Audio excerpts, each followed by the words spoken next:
Hello students. तो आज हम अपना चैप्टर नंबर 16 स्टार्ट कर रहे हैं, contract of bailment and pledge. तो कॉन्ट्रैक्ट ऑफ बेलमेंट क्या होता है? बेलमेंट का मीनिंग है voluntary change of possession from one person to another, कि अपनी मर्जी से अगर एक व्यक्ति दूसरे व्यक्ति को कोई गुड्स ट्रांसफ़र करता है तो वो है बेलमेंट। जैसे आपके पास एक ड्रेस है, अच्छी ड्रेस है, ठीक है। आपकी फ्रेंड आपको कहती है कि मैं ये ड्रेस आपकी जो है आप मुझे दे दो और मैं एक फंक्शन पे वो ड्रेस डाल लूँगी और फिर वापस कर दूँगी। तो यहाँ पे जो कॉन्ट्रैक्ट होता है, ठीक है, अब ए ने बी को वो ड्रेस दी, वो अपनी मर्ज़ी से दी, ठीक है। बी क्या करेगा कि जैसे ही उसका फंक्शन ख़त्म होगा वो ड्रेस उससे क्या करनी है, ए को वापस करनी है। तो ये है कॉन्ट्रैक्ट ऑफ बेलमेंट, ठीक है, कि एक पर्पस से एक गुड्स दूसरी व्यक्ति को, एक पर्सन दूसरे पर्सन को वो गुड्स ट्रांसफ़र करता है, ठीक है। वो पर्पस पूरा होने के बाद उस गुड्स को जो है उस सेकंड पर्सन को, फर्स्ट को जिससे उसने ली है, उसे रिटर्न करनी होती है, ठीक है।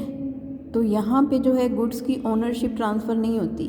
अब वो ड्रेस अगर दी है आपने तो इसका मतलब ये नहीं है कि ए ने बी को ड्रेस दी तो बी उसका ओनर हो गया।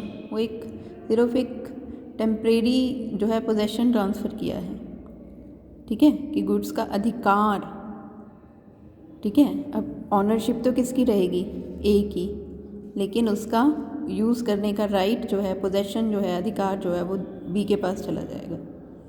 तो ये है कॉन्ट्रैक्ट ऑफ बेलमेंट। अब देखते हैं सेक्शन 148 क्या कहता है कि a bailment is the delivery of goods by one person to another for some purpose upon a contract that they shall when the purpose is accomplished be returned or otherwise disposed of according to directions of the person delivering them, ठीक है। जब एक व्यक्ति किसी दूसरे व्यक्ति को किसी विशेष उद्देश्य से इस संबंध पर माल सुपुर्द करता है कि उस उद्देश्य के पूरा हो जाने पर माल उस व्यक्ति को वापस लौटा दिया जाएगा या उसके आदेशानुसार उसकी व्यवस्था की जाएगी, इसे क्या कहते हैं, बेलमेंट, ठीक है। या तो वापस कर दिया जाएगा, ठीक है, जैसे ड्रेस है, या तो वो वापस कर दी जाएगी या उसकी व्यवस्था कर दी जाएगी। इसका क्या मतलब है?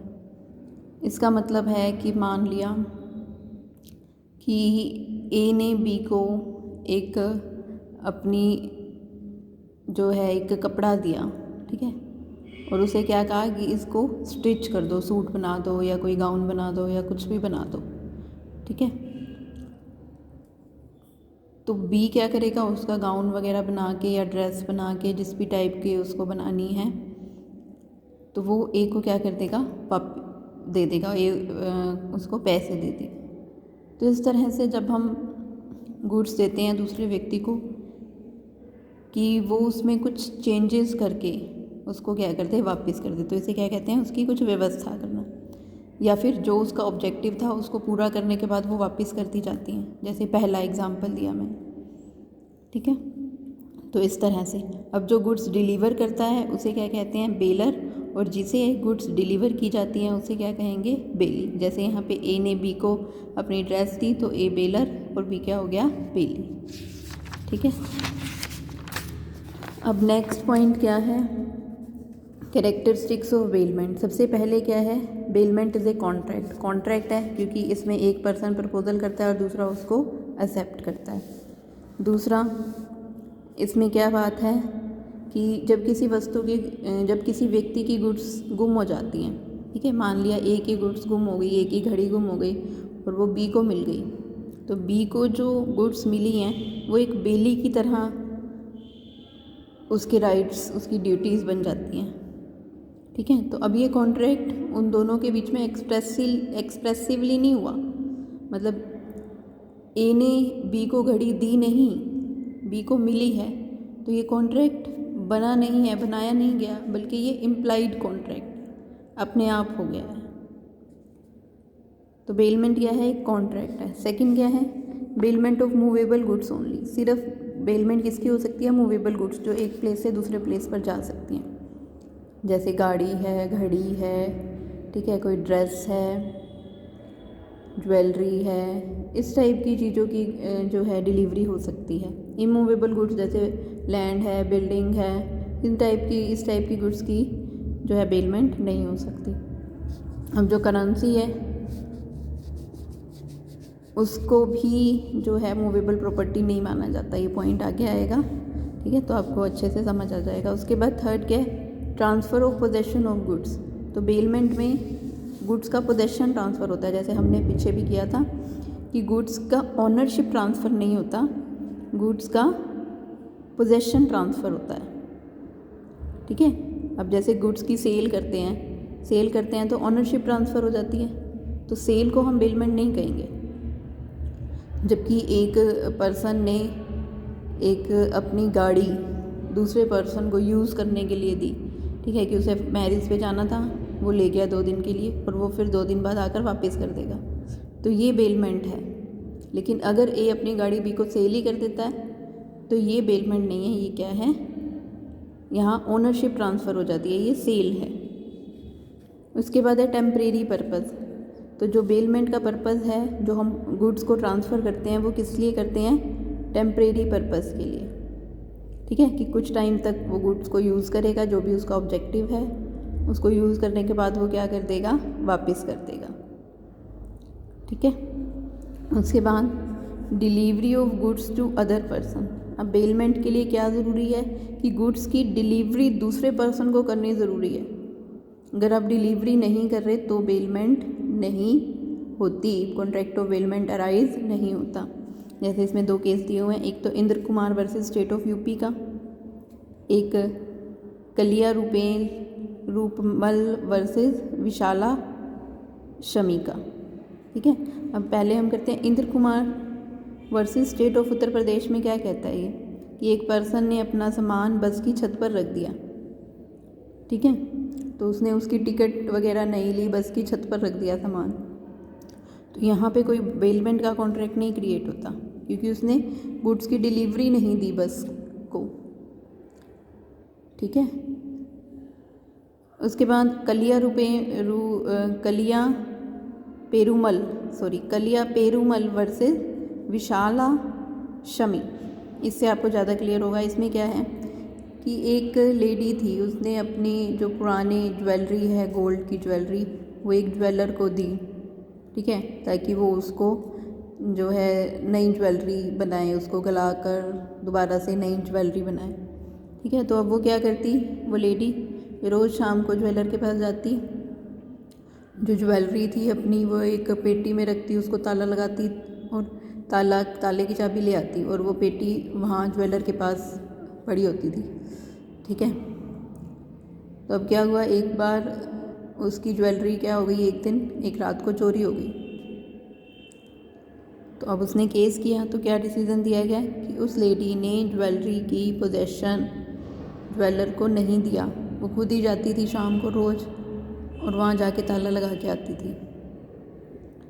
तो इस तरह से गुड्स का पोजेशन देना ज़रूरी है। उसके बाद क्या है, right of return of goods delivered. जो गुड्स बेलर ने बेली को दी हैं, उसका ये राइट बनता है कि जैसे ही गुड्स का पर्पज़ पूरा हो जाएगा, जो भी पर्पज़ के लिए गुड्स दी गई थी, वैसे ही वो गुड्स जो है बेलर को वापस कर देगा, ठीक है। तो इस तरह से ये कैरेक्टरिस्टिक्स हैं बेलमेंट की। अब हमारा नेक्स्ट पॉइंट आता है delivery of goods in contract of bailment. तो हमने बेलमेंट में देखा कि गुड्स की डिलीवरी करनी होती है। तो गुड्स की डिलीवरी कितने टाइप की होती है? 3, एक्चुअल, कंस्ट्रक्टिव और सिंबॉलिक। एक्चुअल डिलीवरी में तो क्या है कि एक्चुअली गुड्स जो है बेलर बेली को दे रहा है, ठीक है, ए ने बी को अपनी गाड़ी दे दी, तो ये एक्चुअल डिलीवरी है। दूसरा कंस्ट्रक्टिव डिलीवरी। कंस्ट्रक्टिव डिलीवरी में क्या होता है कि एक्चुअली गुड्स को डिलीवर नहीं किया जाता, ठीक है, इसमें क्या होता है कि गुड्स या तो पहले ही किसके पास होती हैं, बेली के पास होती हैं, यानी कि एक पर्सन के पास पहले से ही गुड्स हैं और फिर जो है वो उसको एक्चुअली डिलीवरी नहीं की गई, उसके पास पहले से ही वो गुड्स हैं और वो एक जो है बेली के रूप में कार्य कर रहा है। कैसे ही आपको एक एग्जांपल से समझ आएगा। जैसे कि आपने मान लिया एक फ़ोन ख़रीदा एक शॉप से, ठीक है, फिर उसी ही शॉप में उस फ़ोन का स्क्रीन गार्ड वगैरह लगाने के लिए दे दिया, ठीक है, उसकी लैमिनेशन वगैरह कराने के लिए उसी शॉप पे दे दी, ठीक है। तो उस शॉपकीपर के पास तो पहले से ही वो क्या था, फ़ोन था। जैसे कि आपने ख़रीदा, उसको ग्लास गार्ड वगैरह लगाने के लिए दे दिया। तो इस तरह से ये जो डिलीवरी है ये एक्चुअल डिलीवरी नहीं है, आपने एक्चुअल में नहीं दी, वो तो थी गुड्स उसी के पास।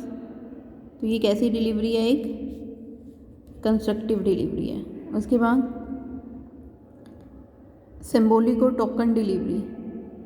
अब टोकन डिलीवरी या सिंबॉलिक डिलीवरी क्या होती है कि इसमें गुड्स एक्चुअल में ट्रांसफ़र नहीं की जाती, लेकिन कुछ ऐसा किया जाता है कि जिससे गुड्स की डिलीवरी जो है, गुड्स का पोजेशन जो है वो किसके राइट में आ जाता है, बेली के पास।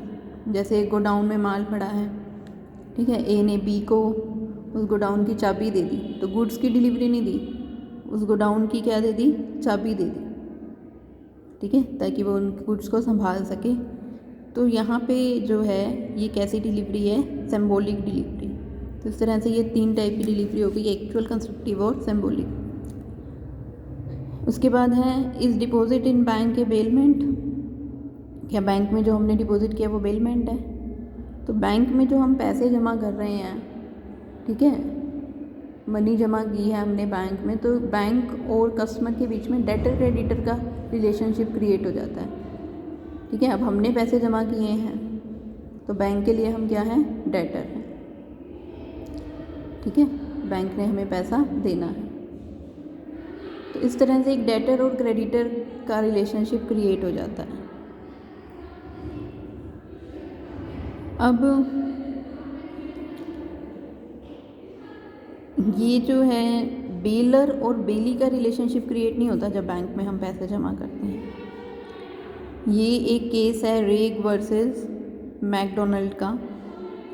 इसमें क्या कहा गया कि जो बेलमेंट है और जो मनी का जो भी ट्रांजैक्शन होती है उसमें डिफरेंस है, क्योंकि मनी का जो ट्रांसफ़र है या मनी हम डिपॉजिट करते हैं या हम पे करते हैं एक पर्सन से दूसरे पर्सन को, वो क्या है, उससे क्या होता है कि उसमें क्या होता है कि जब हमने मनी बैंक में जमा कराई, ठीक है, तो इससे बैंक से हमने पैसे लेने हैं, ठीक है। अगर हम कुछ किसी को मनी दे रहे हैं, पे कर रहे हैं, तो इसका मतलब हमने लोन की पेमेंट कर रहे हैं। तो इस तरह से ये बेलर और बेली का रिलेशनशिप क्रिएट नहीं होता, ठीक है। अगर हम किसी को मनी देते हैं, जैसे ए ने बी को 1 लाख रुपए दिए, अब या तो ये ए ने बी को लोन दिया है, ठीक है, 1 लाख रुपए का,